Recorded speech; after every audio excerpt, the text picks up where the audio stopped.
Week 12, day 3.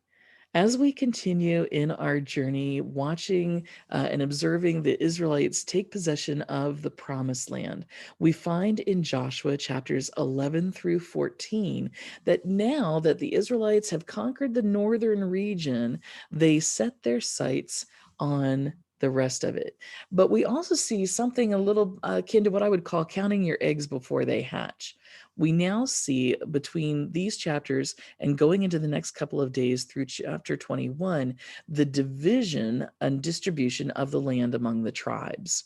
And so this is going to be a continuation. We're going to see a lot of geography names. Some you may be able to find if you go to the back of your Bible or you go to a Bible atlas. You may be able to find some of these rivers and mountains and things like that. Some of them, their names have been lost to history over the course of time. Different geological elements get renamed. So we need to be aware of that.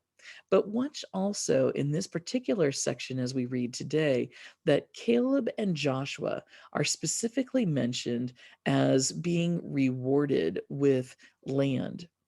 This shouldn't be a surprise. If we remember way back in the book of Numbers, when they first came to Canaan with the intention of going in and taking possession, Moses sent 12 spies in. Of those two, Caleb and Joshua said, yes, let's go. God is going to make it possible. And the other 10 convinced the people, no, there are giants in the land. We can't possibly defeat them. And so we see that Joshua and Caleb are rewarded for their faithfulness all this time. One, they were not killed in the 40 years. They did not die in that 40 years of wandering that was meant to get rid of the first generation that failed to believe. Their faithfulness has brought them here. And God demonstrates that you are faithful, you will be rewarded.